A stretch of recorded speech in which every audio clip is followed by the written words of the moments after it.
بسم الله الرحمن الرحيم. السلام عليكم ورحمة الله وبركاته.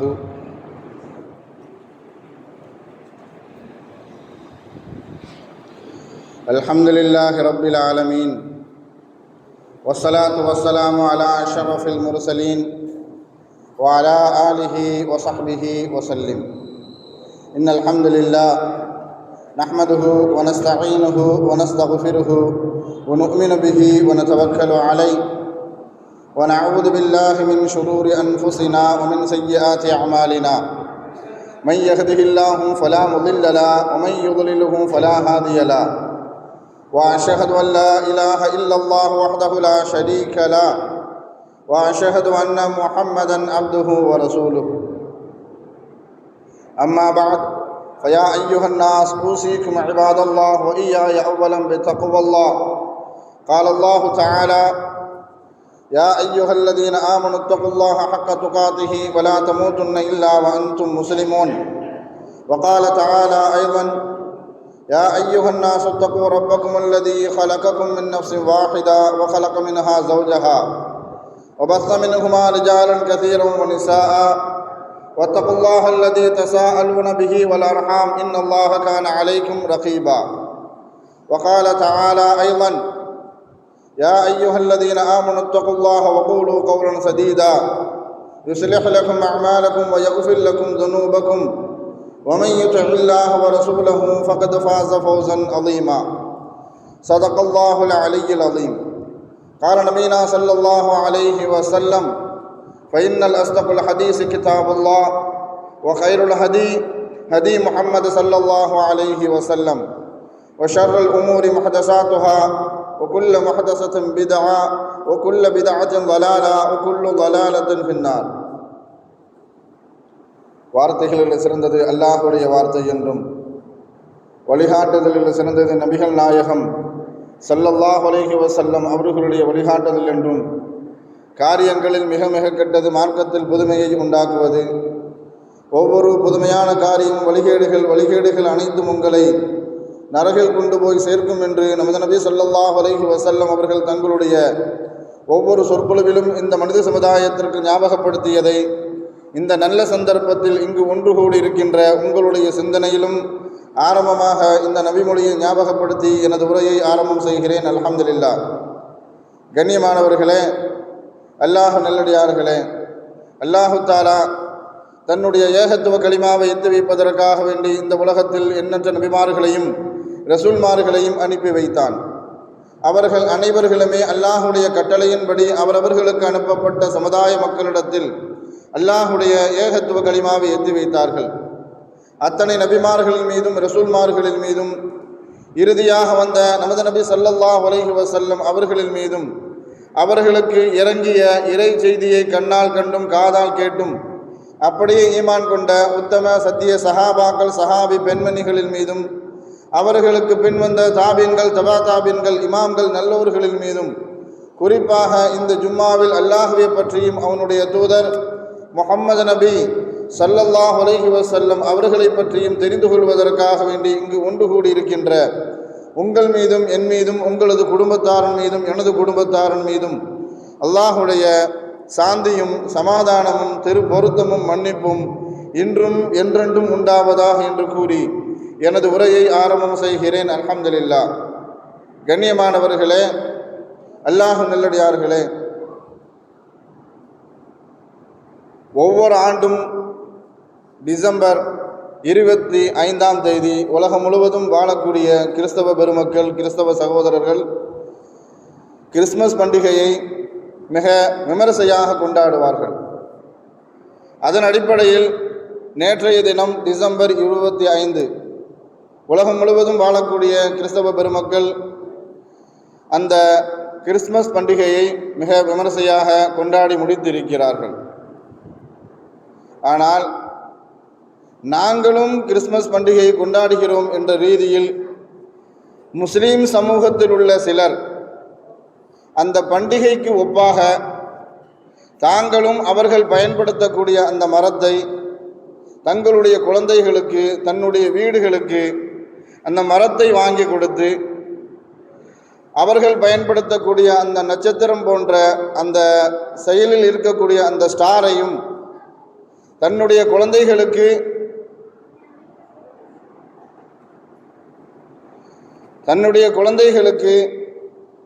Christmas தாத்தா என்று சொல்லக்கூடிய அந்த மனிதர் பயன்படுத்தக்கூடிய அந்த ஆடையையும் அந்த தொப்பியையும் வாங்கி கொடுத்து நாங்களும் கிறிஸ்துமஸ் பண்டிகையை கொண்டாடுகிறோம் என்ற ரீதியில் கொண்டாடி இருக்கிறார்கள். இது சிறிய குற்றம் அல்ல, மிகப்பெரிய குற்றம், மன்னிக்கப்படாத பாவம் என்பதை உணர்ந்து கொள்ள வேண்டும்.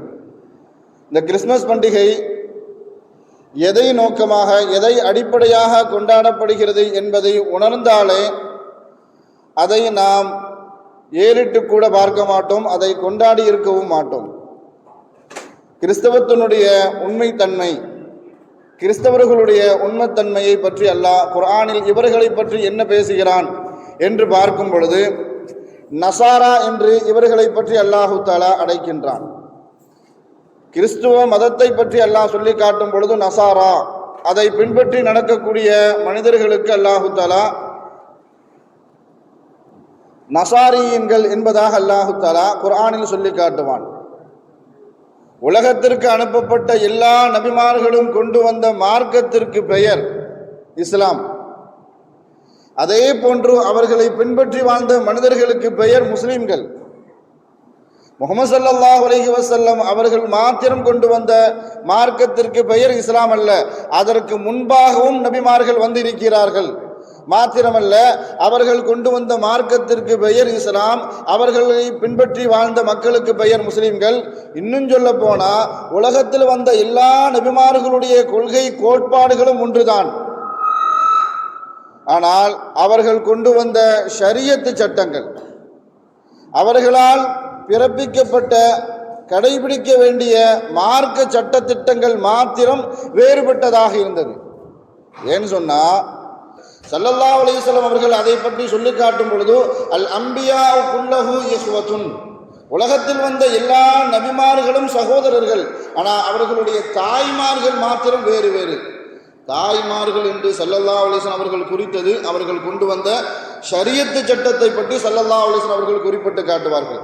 அவர்களுடைய தாய்மார்கள் வேறு, அதாவது அவர்கள் கொண்டு வந்த மார்க்க சட்டத்திட்டங்கள் தான் வேறே தவிர, ஆனால் அவர்கள் கொண்டு வந்த கொள்கை கோட்பாடு ஏகத்துவம் என்பது ஒரே கொள்கை கோட்பாடுகள் தான் இருந்தது என்பதாக ஸல்லல்லாஹு அலைஹி வஸல்லம் அவர்கள் சொல்லி காட்டுவார்கள்.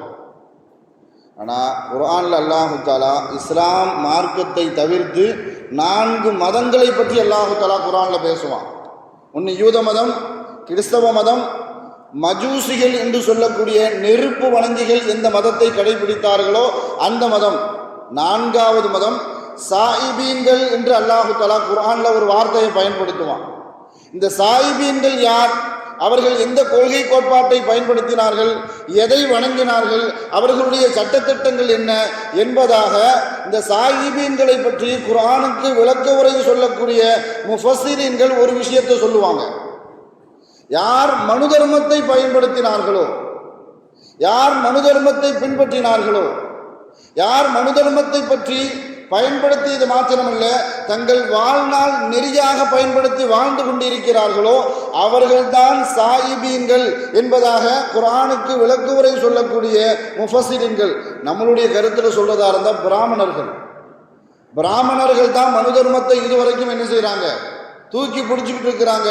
அவர்களுடைய கொள்கையும் சாயிபீன்களுடைய கொள்கை கோட்பாடுகளும் வணக்க வழிபாடுகளும் ஒரே மாதிரி இருந்ததின் காரணத்தினால் குர்ஆனுக்கு விளக்க உரை சொல்லக்கூடிய முஃபஸ்ஸிரீன்கள் ஒருவேளை பிராமணர்களாக இருக்கலாம் என்ற ஒரு கருத்தும் சாயிபீன்களுக்கு சொல்லப்படுகிறது. அல்லாஹு தஆலா குர்ஆன்ல 4 மதங்களை பற்றி சொல்லி காட்டுறான். ஆனால் மதங்களை ஆய்வு செய்யக்கூடிய ஆராய்ச்சியாளர்கள், ஆய்வாளர்கள் மதங்களை 2ஆ பிரிக்கிறாங்க.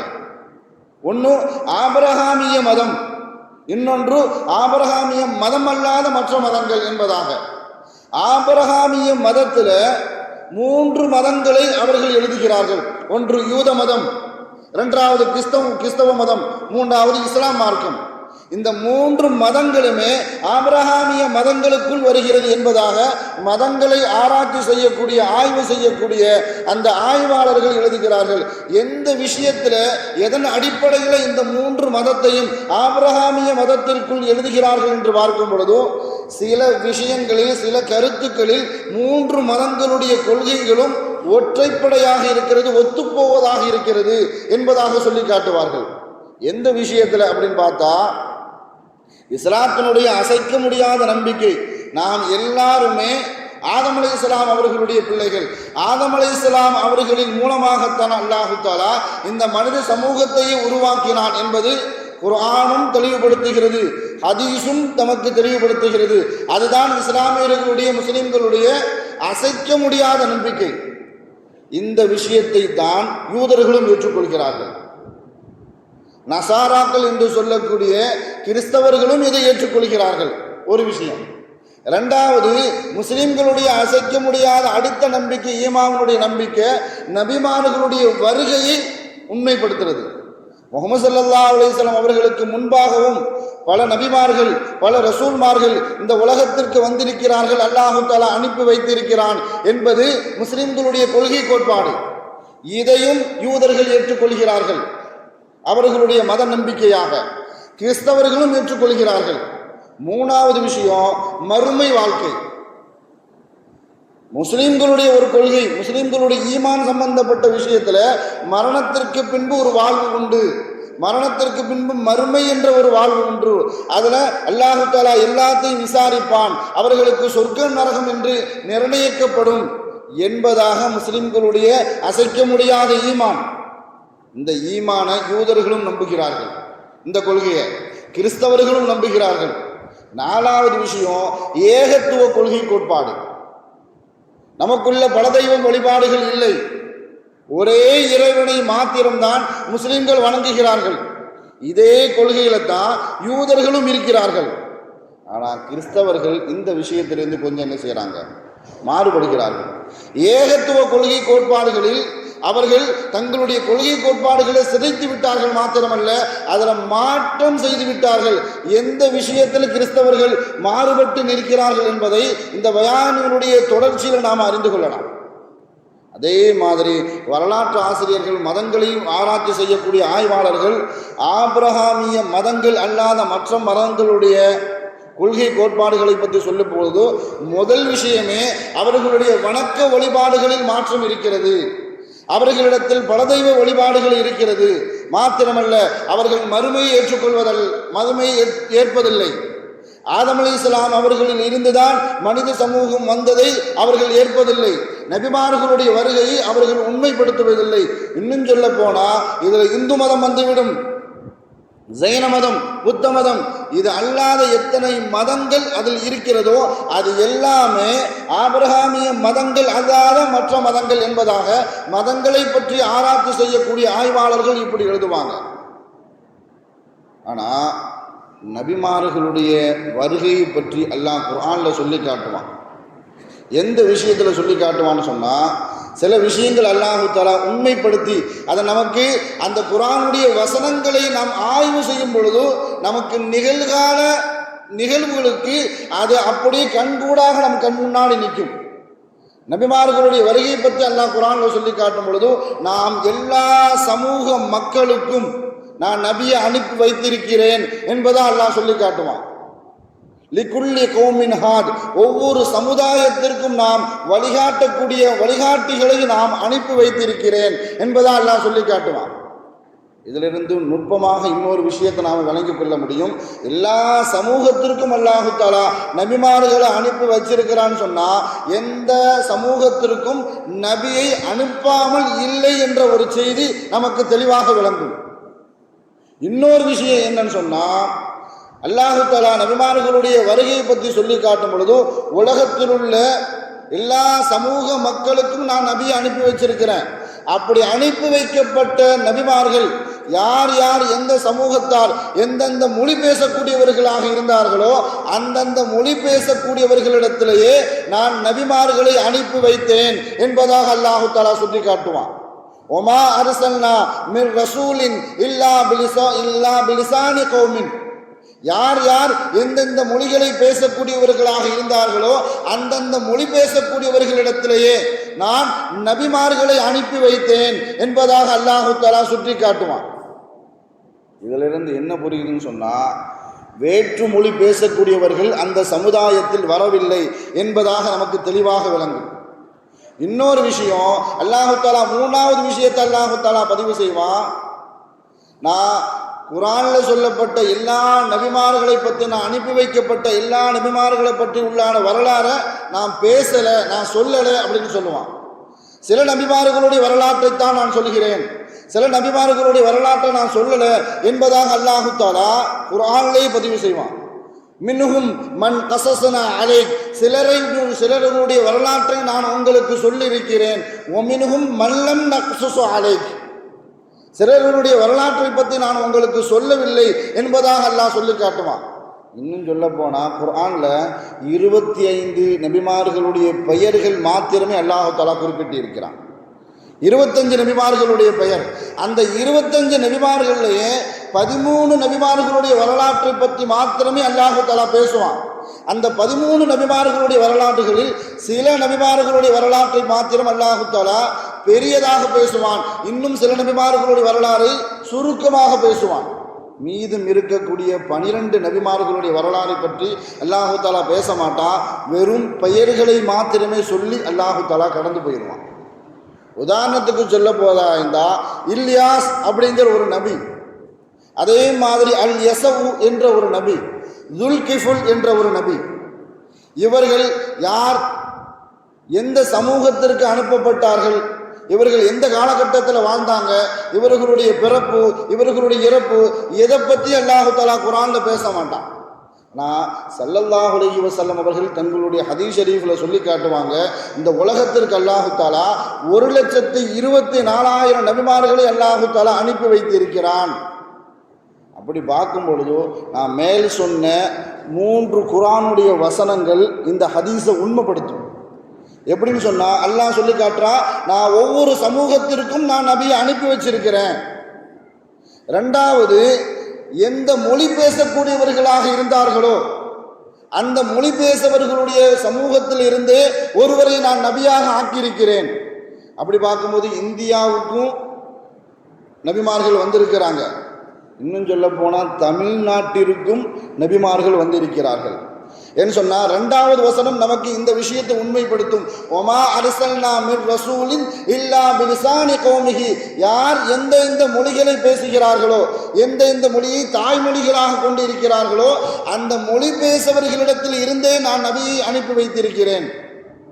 நமக்கு ஒரு கேள்வி தோணும், அதை பற்றிலாம் அல்லாஹ் நமக்கு குர்ஆனில் சொல்லலையே அப்படின்னு சொல்லும் பொழுது, குர்ஆனில் அல்லாஹ் தெளிவாக நமக்கு சொல்லி காட்டினா, மின்ஹும் மன் கஸஸனா அலைக்க, சிலருடைய வரலாறை மாத்திரம் நான் சொல்லி இருக்கிறேன். ஒமின்ஹும் மல்லம் நக்ஸஸு அலைக், தமிழ்நாட்டுக்கு யார் வந்தா சொல்லலை, இந்தியாவுக்கு யார் வந்தா சொல்லலை. ஏன்னா நான் சொல்லலை அப்படின்னு அல்லாஹ் சொல்லி முடிச்சுட்டான்.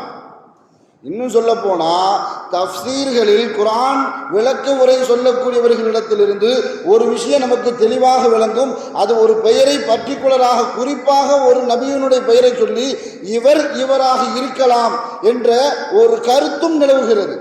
அது யாருன்னு சொன்னால் அல் யஸவு என்ற ஒரு நபி. அவர்கள் இன்னும் சொல்ல போனால் மாற்று மத சகோதரர்கள் யாரையெல்லாம் கடவுளாக வணங்கி கொண்டு வருகிறார்களோ அவர்களில் ஒருவராக அல் யஸவு இருக்கலாம். ஏன்னா அல் யஸவு என்ற ஒரு வார்த்தை சிவனாக பரிதவித்து மறுதளிவித்து இருக்கலாம், அவரைத்தான் மாற்று மத சகோதரர்கள் வணங்கி கொண்டு இருக்கலாம் என்ற ஒரு கருத்தையும் குர்ஆனுக்கு விளக்க உரை சொல்லக்கூடிய முஃபஸ்ஸிரீன்கள் தெளிவான முறையில் எழுதியிருக்கிறார்கள். நமக்கு ஒரு விஷயத்தை விளங்கி கொள்ளணும். அல்லாஹ் குர்ஆனில் சில நபிமார்களுடைய வரலாற்றை பற்றி அல்லாஹ் பேசுகிறான். குறிப்பாக அல்லாஹ் பேசுகிற நபிமார்கள் எல்லாருமே மத்திய கிழக்கு நாடுகளில் வாழக்கூடிய அந்த நபிமார்களை மட்டும்தான் அல்லாஹ் என்ன செய்கிறான், அதிகமாக பேசுவான். இந்த பலஸ்தீன், சிரியா, அதே மாதிரி ரோம், யமன், சவுதி அரேபியா, இதே மாதிரி ஜோர்டான், இந்த நாடுகளில் வாழ்ந்த நபிமார்களை மட்டும்தான் அல்லாஹ் என்ன செய்வான், குர்ஆனில் பேசுவான். அப்படி பேசுறான் அப்படின்னு சொன்னா, அப்போ இந்தியாவுக்கு வந்தவர்கள், மற்ற நாடுகளுக்கு சென்றவர்கள், அவர்களை பத்தி அல்லாஹ் பேசலையே, அவர்களை பத்தி அல்லாஹ் எந்த குறிப்பும் தரலையே அப்படின்னு கேட்கும் பொழுது அல்லாஹ் தெளிவாக சொல்லிட்டா, மல்லம் நக்சுசு அலைக், நான் சிலரை பத்தி நான் ஒண்ணுமே சொல்லல. ஆனா அப்படி சொல்லாம விட்டதுனால அந்த பகுதிகள் எல்லாம் நபிமார்கள் வரவில்லை என்ற கருத்திற்கு யாரும் வந்துவிடக்கூடாது என்பதையும் அல்லாஹ் தெளிவுபடுத்துவான். இன்னும் சொல்ல போனால் தமிழ்நாட்டினுடைய பாரம்பரியத்தை, தமிழ்நாட்டினுடைய கலாச்சாரத்தை, வழிபாட்டு முறைகளை பற்றி நாம் ஆராய்ச்சி செய்யும் போது ஒரே ஒரு விஷயம் நமக்கு தெளிவாக தெரியும். தமிழ்நாட்டினுடைய வழிபாட்டு முறைகளில் எங்கேயுமே சிலை வணக்கத்தை பற்றி சொல்லப்படவே இல்லை. சிலை வணக்கம் ஆரம்பத்தினுடைய தமிழர்களுடைய கலாச்சாரத்தில் சிலை வணக்கமோ அல்லது பலதெய்வ வழிபாடோ எந்த இடத்துலையுமே சொல்லப்படவே இல்லை. இன்னும் சொல்ல போனால் தமிழ்நாட்டில் ஆங்காங்கே நடக்கக்கூடிய அகழ்வாராய்ச்சி, தொல்பொருள் ஆராய்ச்சி, அந்த ஆராய்ச்சியாளர்கள் இன்னும் குறிப்பாக சொல்ல போகிறதா இருந்தால் கீழடி ஆராய்ச்சி அறிக்கையை, ஆராய்ச்சி நடக்கிறதை தடுத்து கொண்டு தான் இருக்கிறார்கள். அந்த ஆராய்ச்சியினுடைய அறிக்கையை கொடுக்கவே இல்லை. ஏன் தடுக்கிறாங்க, ஏன் கொடுக்கல அப்படின்னு நாம் உன்னிப்பாக நுட்பமாக கவனித்தால் நமக்கு ஒரு விஷயம் தெளிவாக முறையில் வழங்கும். இப்போ ஆராய்ச்சி செய்யக்கூடியவர்கள் ஆராய்ச்சி செய்கிறாங்கன்னு சொன்னால் அவர்களுக்கு சிலைகள் கிடைக்க வேண்டும். இதுவரைக்கும் கீழடி ஆராய்ச்சியில் எந்த ஒரு சிலையும் கிடைக்கவே இல்லை. அப்படி சிலைகள் கிடைக்கலன்னு சொன்னால் அடுத்த கேள்வி வரும். அப்போ தமிழர்கள் எதை வணங்கினார்கள் என்ற ஒரு கேள்வி வரும். அதை எதை வணங்கிறார்கள் சொல்றதா இருந்தால் அதுக்கு பதில் சொல்லி ஆகணும். அந்த ஒரு காரணத்திற்காகத்தான் அந்த கீழடி ஆராய்ச்சியை தொடர்ச்சியாக நடைபெற விடாமல் தடுத்து கொண்டே இருக்கிறார்கள். தமிழர்களுடைய எந்த இடத்திலும் அவர்கள் சிலைகளை வணங்கினார்கள், பலதெய்வ கொள்கை கோட்பாடுகளை வாழ்க்கை வழிமுறைகளாக வைத்திருந்தார்கள் என்று எந்த ஆதாரமும் சமர்ப்பிக்கப்படவே இல்லை. ஆனால் அல்லாஹ் மத்திய கிழக்கு நாடுகளில் வசித்த நபிமார்களை பற்றி அல்லாஹ் பேசுகிறான் அப்படின்னு சொன்னால், குறிப்பாக இப்ராஹிம் அலைஹிஸ்ஸலாம் அவர்களுடைய சந்ததிகளில் இருந்து வந்தவர்கள் தான் ஆயிரக்கணக்கான நபிமார்கள். ஆயிரக்கணக்கான நபிமார்கள் இப்ராஹிம் நபிகளுடைய சந்ததியில் இருந்து வந்தவர்கள். அந்த சமூகத்தில் இருந்து வந்தவர்கள் தான் பனி இஸ்ரவேலர்கள். அந்த பனி இஸ்ரவேலர்களுடைய சமூகத்தில் உள்ளவர்கள் தான் யூதர்கள். அந்த யூதர்களுக்குத்தான் அல்லாஹு தஆலா பல ஆயிரம் நபிமார்களை அனுப்பி கொண்டே இருந்தான். அப்படி அனுப்பப்பட்டவர்களில் பல சிலரை பற்றி அல்லாஹ் குர்ஆன்ல பேசுவான். மூசா அலைஹிஸ்ஸலாம், ஈசா அலைஹிஸ்ஸலாம், யூசுப் அலைஹிஸ்ஸலாம், தாவூத் அலைஹிஸ்ஸலாம், சுலைமான் அலைஹிஸ்ஸலாம், யாக்கூப் அலைஹிஸ்ஸலாம். இந்த பனி இஸ்ரவேலர்களுடைய சமுதாயம் ஆரம்ப தொடர்ச்சியே யாக்கூப் அலைஹிஸ்ஸலாம் அவர்கள் இருந்தால் என்ன செய்யுது, இந்த பனி இஸ்ரவேலர்களுடைய சமூகம் ஆரம்பிக்கவே படுது. குறிப்பாக இந்த நபிமார்களை பற்றி குர்ஆன்ல சொன்னதுனால, பிரபல்யப்படுத்துறதுனால நமக்கெல்லாம் பரிச்சயமாக அறிமுகமாக இருக்கிறது. இன்னும் சொல்ல போனால் ஈசா அலைஹிஸ்ஸலாத்தில் அல்லாஹு தஆலா நபியாக அனுப்பப்படும் பொழுது, நபியாக அல்லாஹு தஆலா ஈசாவை தேர்ந்தெடுத்துட்டான். எப்போ தேர்ந்தெடுத்தான் என்பதையும் அல்லாஹு தஆலா குர்ஆன்ல சொல்லி காட்டும் பொழுது, குழந்தையாக இருக்கும் பொழுது கால இன்னி அப்துல்லா ஆத்தானியல் கிதாப் வஜஅலனி நபியா, தொட்டில் குழந்தையாக இருக்கும் பொழுது ஈசா அலைஹிஸ்ஸலாத்து அல்லாஹு தஆலா நான் அவர்களை நபியாக தேர்ந்தெடுத்து விட்டேன். மாத்திரமல்ல, எல்லா நபிமார்களுக்கும் அல்லாஹு தஆலா 40 வயசு நிறைவடைந்த பிறந்துதான் நபி பட்டத்தை அல்லாஹு தஆலா கொடுத்தான். ஆனால் ஈசா அலைஹிஸ்ஸலாம் தன்னை பற்றி அறிமுகம் செய்யும் பொழுது அவர்கள் முதல் விஷயமே கால இன்னி அப்துல்லா, நான் கடவுள் இல்லை, கடவுளுடைய குமாரனும் அல்ல, நான் அல்லாஹுடைய அடிமைன்னு சொன்னாங்க. நான் அல்லாஹுடைய அடிமை. ஆத்தானியல் கிதாப், அல்லாஹு தஆலா எனக்கு வேதத்தையும் தந்து விட்டான். வஜஅலனி நபியா, என்னை நபியாகவும் அல்லாஹு தஆலா ஆக்கிட்டான். எப்பொழுது அவர்கள் மார்க்க பிரச்சாரத்தை செய்வதற்காக வேண்டி ஆரம்பித்தார்களோ அப்பொழுது யூத சமூகத்திற்குத்தான் அவர்கள் நபியாக அனுப்பப்பட்டார்கள். அந்த யூத சமூகம் 2 பிரிவினர்களாக பிரிந்து இருந்தார்கள். இந்த யூத சமூகம் 2 பிரிவினர்களாக பிரிந்து இருந்தார்கள். ஒரு பிரிவினர் ரொம்ப மார்க்கத்தை பின்பற்றக்கூடியவர்களாக, சாதா சீதாவாக, நபிமார்களுக்கும் ரசூல்மார்களுக்கும் கட்டுப்பட்டவர்களாக, அல்லாஹ் ரசூலுக்கு கட்டுப்பட்டவர்களாக, மனிதர்களை நேசிக்கக்கூடியவர்களாக இப்படி இருந்தாங்க. இந்த கூட்டத்தில் இருந்தால் ஈசா அலைஹிஸ்ஸலாம் அவர்கள் நபியாக ஆக்கப்பட்டார்கள். இன்னொரு கூட்டம் இதற்கு அப்படியே நேர் மாற்றமாக நபிமார்களை கொலை செய்பவர்களாக, மனிதர்களிடத்தில் அநீதம் புரிபவர்களாக, அல்லாஹ் ரசூலுக்கு மாற்றம் செய்பவர்களாக, உலகத்திலேயே அட்டூழியம் செய்பவர்களாக இருந்தார்கள். இப்படி ரெண்டு கூட்டத்தார்களாகத்தான் ஈசா அலைஹிஸ்ஸலாம் அவர்கள் எப்பொழுது நபியாக ரசூலாக பட்டம் கொடுக்கப்பட்டு அனுப்பி வைக்கப்பட்டார்களோ அவர்கள் வரக்கூடிய நேரத்தில் உலக சமூகத்தில் யூத கூட்டம் இப்படி இரண்டு பிரிவினர்களாக பிரிந்திருந்தார்கள். நபி ஸல்லல்லாஹு அலைஹி வஸல்லம் அவர்கள் மேராஜுக்கு சென்ற நேரத்தில் மேராஜுக்காக வேண்டி ஜிப்ரீல் அலைஹிஸ்ஸலாம் அவர்கள் நபி ஸல்லல்லாஹு அலைஹி வஸல்லம் அவர்களை அழைத்து கொண்டு போகும் பொழுது குறிப்பாக ஒரு இடத்துல இறங்கி தொழச் சொன்னார்கள்.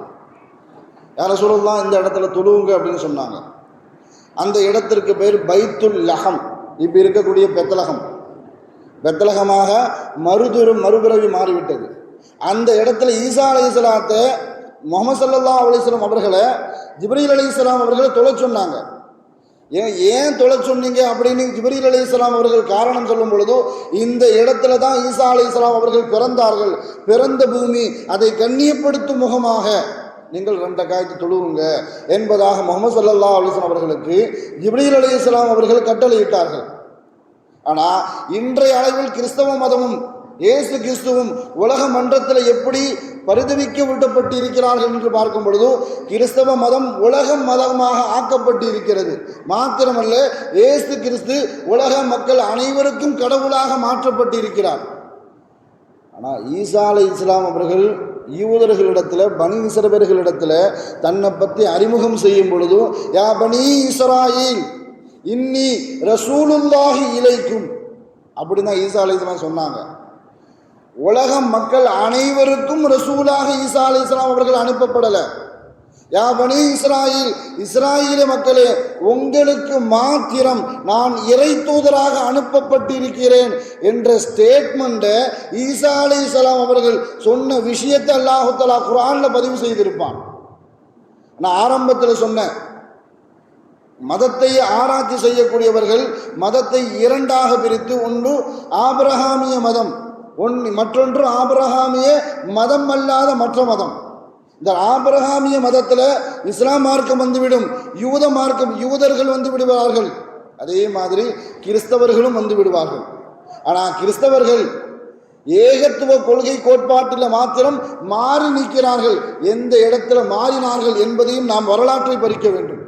என்று சொன்னால், நம் சமூகத்தில் இருக்கக்கூடியவர்கள் கிறிஸ்தவத்தினுடைய அந்த கிறிஸ்மஸ் பண்டிகையை இவர்களும் கொண்டாட ஆரம்பித்து விட்டார்கள் என்று பார்த்தால் அது எவ்வளவு பெரிய மன்னிக்க முடியாத பாவம் என்பதை உணர்ந்து கொள்ள வேண்டும்.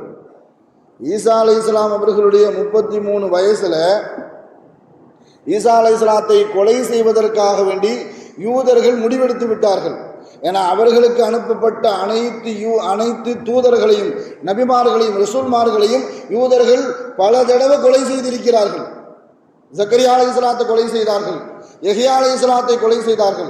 அவர்களுக்கு முன் அனுப்பப்பட்ட அதிகமான நபிமார்களை யூதர்கள் கொலை செய்திருக்கிறார்கள். அப்படிப்பட்ட படுபாதகமான சமூகம் அந்த சமூகம்.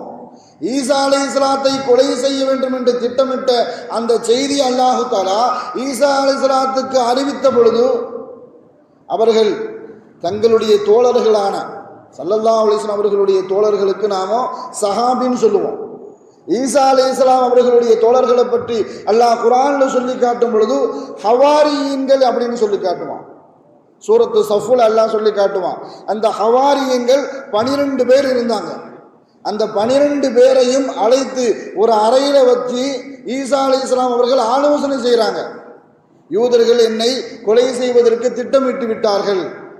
ஆனால் அப்பொழுது யூத அரசாங்கம் நடக்கவில்லை, கிறிஸ்தவ அரசாங்கம் நடக்கவில்லை, கிரேக்க அரசாங்கம் நடந்து கொண்டு இருந்தது. அந்த கிரேக்க அரசாங்கத்திடம்தான் யூதர்கள் போய் சொல்றாங்க, எங்களிடத்தில் வாழக்கூடிய ஈசா என்ற ஒரு மனிதர் எங்களை எல்லாம் வழிகெடுத்து கொண்டு இருக்கிறார், அவருக்கு நீங்கள் மரண தண்டனை விதிக்க வேண்டும் என்று சொன்ன உடனே கிரேக்க அரசாங்கத்தினுடைய அந்த மன்னர் தங்களுடைய அடியாளுகளுக்கு, தங்களுடைய ஆட்களுக்கு கட்டளையிட்டு ஈசா அலைஹிஸ்ஸலாம் அவர்களை கொலை செய்வதற்கு கட்டளையிட்டு விட்டார். அதன் பிறகுதான் இந்த திட்டம் நிறைவேற்றப்படுவதற்காக வேண்டி ஆலோசனை கூட்டம். ஆனால் ஈசா அலைஹிஸ்ஸலாம் தன்னுடைய தோழர்கள் ஹவாரியன்கள் 12 பேரை அழைத்து சொல்றாங்க, அவர்கள் என்னை கொலை செய்வதற்கு திட்டமிட்டு விட்டார்கள், ஆனால் அவர்களால் என்னை கொல்ல முடியாது, அவர்களால் என்னை கொல்ல முடியாது, இருந்தாலும் அவர்கள் கொன்றதாக நினைக்க வேண்டும் என்பதற்காக வேண்டி என்னுடைய உருவத்தை உங்களில் இருக்கக்கூடிய 12 பேர்ல ஒருவருக்கு அல்லாஹ் தஆலா கொடுப்பான். அப்படி கொடுக்கப்பட்டவரைத்தான் அவர்கள் கொலை செய்வார்கள். அப்படி தன்னைத்தானே ஏற்றுக்கொண்டு வரக்கூடிய அந்த தியாகி யார் அப்படின்னு கேட்குறாங்க. இந்த 12 பேர்ல யார் வரீங்க என்னுடைய தோற்றத்தை ஏற்றுக்கொள்ளக்கூடியவர்? அப்படி ஏற்றுட்டுக்குன்னு சொன்னால் அந்த கிரேக்க அந்த சிப்பாய்கள் உங்களை என்ன செஞ்சிருவாங்க, கொலை செஞ்சிருவாங்க. இதுக்கு யார் தயார் அப்படின்னு கேட்கும் பொழுதுதான் அங்கு இருக்கக்கூடிய 12 பேர்ல ஜர்சீஸ் என்று சொல்லக்கூடிய ஒரு வாலிபர் நான் வரேன் அப்படின்னாரு. மற்ற மீதம் இருக்கக்கூடிய 11 பேரும் நீ சின்ன பையன்பா, சின்ன வயதுக்காரர், நீ வேண்டாம் அப்படின்னு சொல்லும் பொழுது 3 தடவையும் கேட்கும் பொழுது ஜர்சீஸ் தான் என்ன செய்கிறார், கையை தூக்கி நான் வரேன், எனக்கு வேணா உங்களுடைய உருவத்தை அல்லாஹ் கொடுக்கட்டும் அப்படின்னு சொன்ன உடனே அவர் ஒப்புக்கொண்டார். அல்லாஹு தஆலா ஈசா அலைஹிஸ்ஸலாத்தினுடைய உருவத்தை ஜர்சீஸ் என்ற அந்த வாலிபருக்கு கொடுக்கிறான். கொடுத்ததுக்கு அப்புறம் இதை பற்றி அல்லாஹ் குர்ஆன்ல சொல்லி காட்டுவான். 4வது அத்தியாயத்தினுடைய 157 158 இந்த 2 வசனங்கள்லையும் இதை பற்றி அல்லாஹ் தெளிவாக பேசுவான். எப்படி பேசுவான்னு சொன்னா, ஒமா கதலூஹு ஒமா சலபூஹு வலாக்கின் ஷுப்பிஹ லஹும்.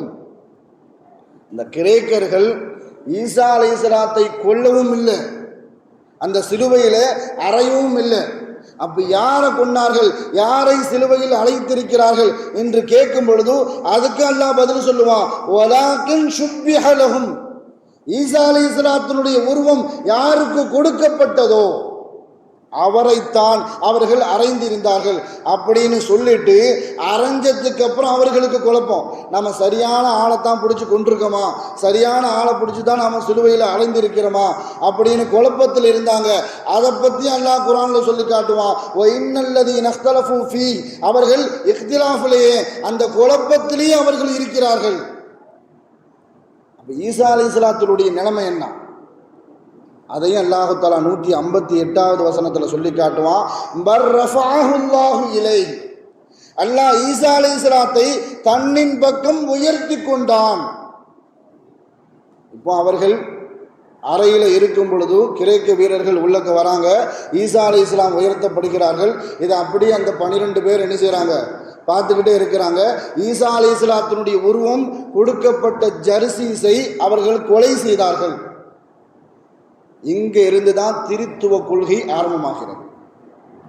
இந்த நிகழ்வு எப்பொழுது நடந்ததோ இங்கே இருந்துதான் கிறிஸ்தவ பெருமக்கள் ஏகத்துவ கொள்கையிலிருந்து மாறி 3 தெய்வ கொள்கைக்கு வராங்க. திரித்துவ கொள்கை, பிதா சுதா பரிசுத்த ஆவின்னு சொல்றாங்கல்ல, இந்த கொள்கைக்கு எப்போ வராங்கன்னு சொன்னா, இந்த நிகழ்வை நேரடியாக பார்த்தவர்கள் 3 பிரிவினர்களாக பிரிகிறார்கள். இந்த 3 பிரிவினர்ல முதல் பிரிவு என்ன சொல்றாங்க அப்படின்னு சொன்னா, நம்ம கூட இவ்வளவு நாள் இருந்தது ஈசா இல்லை, ஈசா உருவத்தில் அல்லாஹ்வே நம்ம கூட இருந்தான் அப்படிங்கிற கொள்கையில ஒரு பிரிவினர் பிரிகிறாங்க. 2வது பிரிவினர் எப்போ வராங்கன்னு சொன்னா, நம்ம கூட இருந்தது ஈசாவும் இல்லை அல்லாஹும் இல்லை, அல்லாஹுடைய குமாரர், கடவுளின் குமாரர் ஈசா அப்படிங்கிற கொள்கைக்கு வராங்க. 3வது கொள்கை யாருன்னு சொன்னா, அவரு அல்லாஹும் இல்லை அல்லாஹுடைய குமாரரும் இல்லை, அவர் அல்லாஹுடைய தூதர் ஈசா. ஈசா அலைஹிஸ்ஸலாம் அப்படித்தானே சொல்றாங்க, யா பனி இஸ்ராயீல் இன்னி ரசூலுல்லாஹி இலைக்கும், நான் உங்களுக்காக அனுப்பப்பட்ட தூதுவர். அதைத்தான் 3வது பிரிவினர் சொல்றாங்க. அந்த 3வது பிரிவினர் குறைவானவர்களாக இருந்தார்கள். அந்த குறைவானவர்களாக இருந்ததின் காரணத்தினால் இந்த 2 பிரிவினரும் மிகைத்து அவர்களை கொன்று இந்த 2 கருத்தையுமே உலக மன்றத்தில் என்ன செஞ்சிட்டாங்க, பெரிய அளவுக்கு பரப்பி விட்டார்கள். இன்னும் சொல்ல போனால் ஹிஜ்ரி 70 வரைக்கும் கிறிஸ்தவ பெருமக்கள் ஏகத்துவ வழிபாட்டில் தான் இருந்தார்கள். 70ற்கு பிறகு எப்படி மாற்றப்பட்டதுன்னு சொன்னால், ஜென் பால் என்று சொல்லக்கூடிய பவுலடியார், அவர் தான் நான் கிறிஸ்தவ மதத்தை என்ன செய்ய போகிறேன், உலகம் முழுவதும் பரப்ப போகிறேன் என்பதாக தன்னுடைய சீடரை கொண்டு உலகம் முழுவதும் கிறிஸ்தவ மதத்தை உலகம் முழுவதும் பரப்ப ஆரம்பித்தார். அவருடைய கொள்கை என்ன கொள்கைன்னு சொன்னால், ஈசா அலைஹிஸ்ஸலாம் கடவுளுடைய குமாரர் என்ற கொள்கை உடையவர் அந்த சென்பால். அடுத்து ஒரு கூட்டத்தார்கள் வந்தார்கள். எப்படி இருந்தாலும் கிறிஸ்தவர்களுக்குள்ள அந்த மத பிரச்சனையில அந்த குழப்பம் நீடித்து வந்ததன் காரணத்தினால் துருக்கியை ஆட்சி செய்த கிறிஸ்தவ மன்னர் பாதிரிகள்லாம் அழைச்சி கேட்கிறார், நாம ஒரு அறிவிப்பு செய்யணும், அதுதான் இறுதி முடிவா இருக்கணும், நீங்க எல்லாம் ஒரு முடிவை சொல்லுங்க, நான் கிறிஸ்தவ மதத்தை பத்தி இதுதான் ஃபைனல், இறுதி முடிவு இதுதான் தான் இருக்கணும், நம்மளுடைய வழிபாட்டு முறை என்ன, நாம யாரை வணங்குறோம் அப்படிங்கிற விஷயத்தை நீங்கள் தெளிவாக சொல்லுங்க. அங்கேயும் 3 கருத்து வந்தது, இதே போன்று 3 கருத்து. ஆனால் 3வது கருத்து மிகைத்து நின்றது மாத்திரமல்ல, எண்ணிக்கையில் கூட நின்னாங்க. அது யாருன்னு சொன்னால், அல்லாஹும் இல்லை, ஈசா அலைஹிஸ்ஸலாம் கடவுளுடைய குமாரனும் அல்ல, ஈசா அலைஹிஸ்ஸலாம் தான் கடவுள் அப்படின்னு சொல்லிட்டாங்க. எப்படி நாம் திரித்துவ கொள்கையில் இருக்கின்றோமோ, ஈசாவும் 3வது கடவுள் என்ற கொள்கைக்கு அவர்கள் வந்து விட்டார்கள். அதில் 318 பேர் அதிகப்படியான வாக்கு எடுத்ததின் காரணத்தினால துருக்கியை ஆட்சி செய்த அந்த கிறிஸ்தவ மன்னர் அறிவித்து விட்டார், இதுதான் ஃபைனல், இதுக்கப்புறம் யாரும் என்ன செய்யக்கூடாது, கிறிஸ்தவ மதத்தினுடைய கொள்கை கோட்பாடு இந்த வணக்க வழிமுறைகளை யாரும் மாற்றம் செய்யக்கூடாது. அப்படி யாராவது மாற்று கருத்து தெரிவித்தால் அவர்களுக்கு மரண தண்டனை என்பதாக சொல்லியதன் காரணத்தினால் இன்று வரைக்கும் கிறிஸ்தவர்கள் அந்த வணக்க வழிபாட்டு முறைகளில் குழப்பத்தோடையே இருக்கிறார்கள். ஈசா அலைஹிஸ்ஸலாம் யார் என்ற குழப்பத்தோடு. ஆனால் அல்லாஹ் குர்ஆன்ல தெளிவாக சொல்லிட்டா, கால இன்னி அப்துல்லா, அவர் அல்லாஹுடைய அடியார் தான். மாத்திரமல்ல, ஈசா அலைஹிஸ்ஸலாம் அவர்கள் தன்னை பற்றி சொல்லி காட்டும் பொழுது இன்னி ரசூலுல்லா, நான் அல்லாஹுடைய தூதர் என்ற விஷயத்தை குர்ஆனின் மூலமாக அல்லாஹு தஆலா பல இடங்களில் சொல்லி காட்டியிருக்கிறான். இதில் முஸ்லிம்களுக்கு எந்த விதமான மாற்று கருத்தும் இல்லை தான், இதுதான் நிதர்சனமான உண்மை. அல்லாஹு தஆலா குர்ஆனின்படியும் ஹதீஸின்படியும் வாழக்கூடிய நல்ல தௌஃபீக்கை நமக்கெல்லாம் தந்தருள் புரிவானாக. வாழும் காலமெல்லாம் மருத்துவமனை கஷ்டங்கள், அதன் செலவுகள், சிரமங்கள் அனைத்தை விட்டும் அல்லாஹு தஆலா நம்மை பரிபூர்ணமாக பாதுகாப்பானாக. வாழும் காலமெல்லாம் நோய் நொடிகள் இல்லாமல் உடல் ஆரோக்கியத்தோடு மன நிறைவோடு இன்பத்தோடு அல்லாஹுவை நின்று வணங்கி வாழக்கூடிய நல்ல நசீபை அல்லாஹு தஆலா உங்களுக்கும் எனக்கும் நம்மை ஈண்டெடுத்த தாய் தந்தையர்களுக்கும் நம் மனைவி மக்கள் உற்றார் உறவினர் யாவருக்கும் கொடுத்து அருள் புரிவானாக. வாஹிரு தாவானா அனில் ஹம்துலில்லாஹி ரப்பில் ஆலமீன். அஸ்ஸலாமு அலைக்கும் வரஹ்மத்துல்லாஹி வபரகாத்துஹு.